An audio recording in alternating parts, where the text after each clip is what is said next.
मोहि पावा, मोहि कपट छल छिद्र न भावा।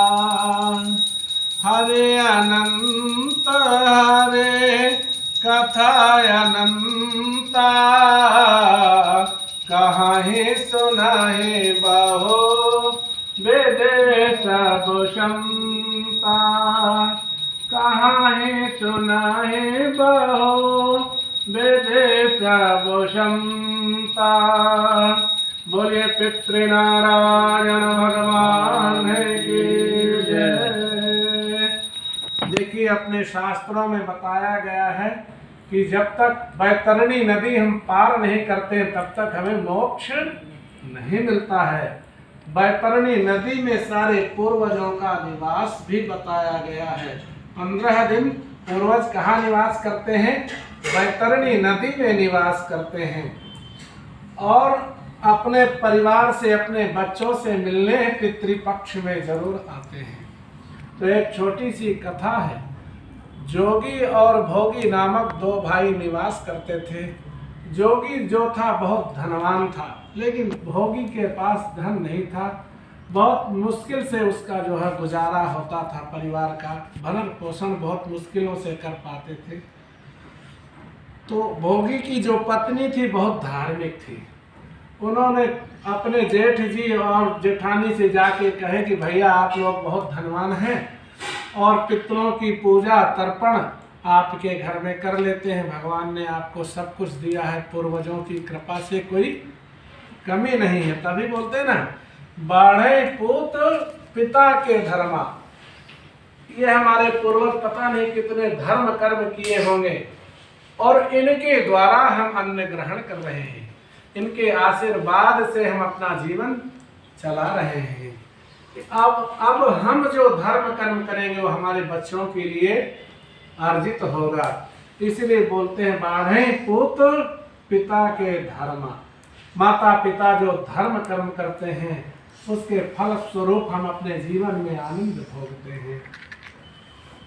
तो भोगी की पत्नी ने आग्रह किया कि जो है आप धनवान हैं और पूर्वजों का पितरों का तर्पण और पूजन इत्यादि आपके यहाँ कर लिया जाए।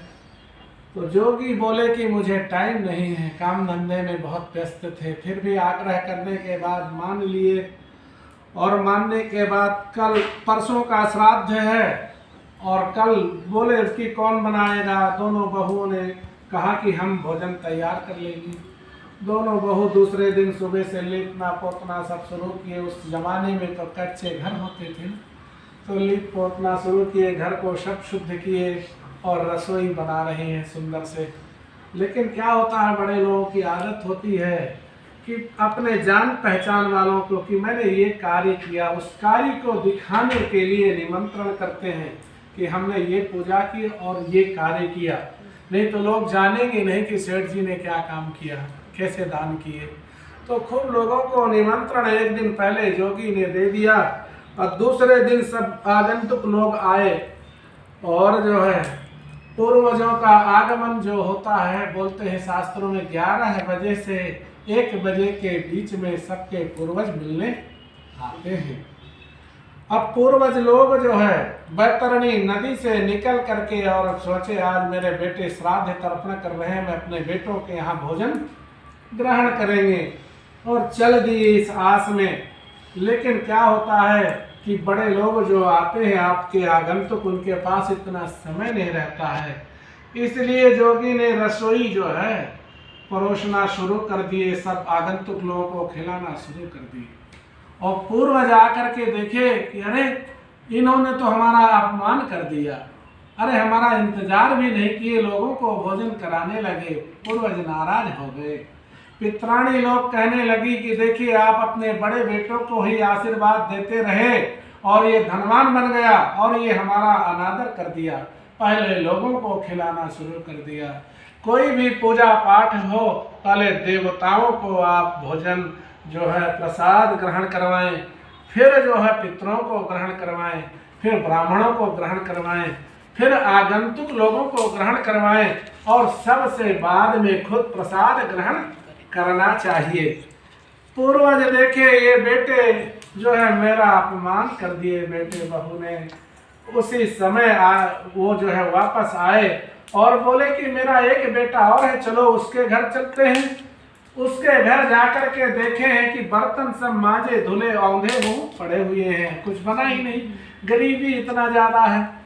अच्छा, वहां से देख करके सीधा बैतरणी नदी में आए हैं और सब पूर्वज मिल करके बात कर रहे हैं कि आज हम अपने बेटे के यहाँ गए, सब बड़ाई कर रहे हैं, हमें ये खाने को मिला, हमारे बेटे ने हमें ये दिया, बहू ने ये दिया, खूब स्वागत किए, सत्कार किए। और जो है जोगी के माता पिता दोनों मुंह लटकाए दिए बैठे हैं। लोग पूछने लगे, दूसरे पूर्वज लोग पूछने लगे आप क्यों नाराज हैं, क्या कारण है।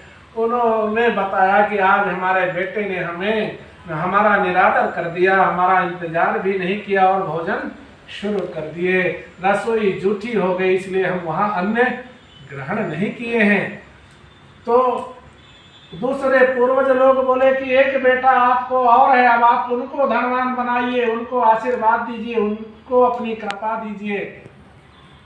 अब जो है पूर्वज लोग जो है सब लोग मिल करके बैतरणी नदी से, किसी के हाथ में बड़े बड़े जो है टोकरे हैं, किसी के हाथ में हीरे हैं, जवाहरात है, किसी के हाथ में सोने चांदी है, किसी के हाथ में रुपया है, धन खूब लेकर के फल मिठाई मेवा मिष्ठान लेकर के भोगी के घर आकर के सारे पूर्वज लोग और जो है 16 टोकरे आंगन में आकर के रख दिए।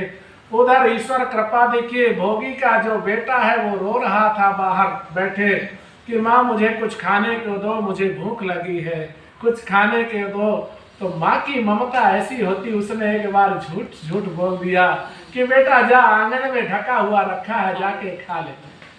अब बेटा आया, देखा कि पूरा आंगन भरा हुआ है सब टोकरों से, किसी में हीरे हैं, जवाहरात हैं, सोने चांदी हैं, मोहरे हैं और किसी में जो है मेवा मिष्ठान भरा हुआ है। माँ को जा करके दौड़ा बेटा बोला कि हमारा तो आज आंगन धन से भरा हुआ है, खूब मेवा मिष्ठान है खाने के लिए। माँ बोली कि मैं तो इसको झूठे ही बोलती थी और ये मुझे भी ऐसे बोल रहा है। माँ का तो हाथ पकड़ करके बेटा अंदर लेके आया और दिखाया, पूरा आंगन जो है भरा हुआ था। माँ ने बारंबार आंगन में अपना सर रख करके प्रणाम किया, हो ना हो मैं बड़े भैया के यहाँ पूरी मेहनत की और रसोई बनवाई, हमारे पूर्वज नाराज होकर के चले गए, भैया ने रसोई झूठी करवा दी है, पूर्वजों की कृपा मुझे मिल गई, धन्य हो पितृ, ऐसे करते हुए अपने पूर्वजों का बारंबार गुणगान कर रही हैं। तो पूर्वजों की कृपा आपको मिल गई तो सब कुछ आपके जीवन में आनंद है। तो इसीलिए बोलते हैं माँ नहीं मातो, पिता नहीं देवा, साधुन शन कर वामहि सेवा, जाके रहिया भावना जैसी, प्रभु मूरत दे खेतन तैसे। सारे पूर्वजों ने पुष्पों की वर्षा की और उनके छोटे बेटे और बहू भी धनवान हो गए और बड़े बेटे के ऊपर से हाथ जो है खींच लिए आशीर्वाद का, तो वो निर्धन होने लगे। इसलिए आप अपने बड़ों का सदैव आदर करें, उनका निरादर ना करें, जीते जी आदर करें, मरने के बाद भी आदर करें, तो आपके लिए मंगल ही मंगल है। बोलिए पितृनारायण भगवान।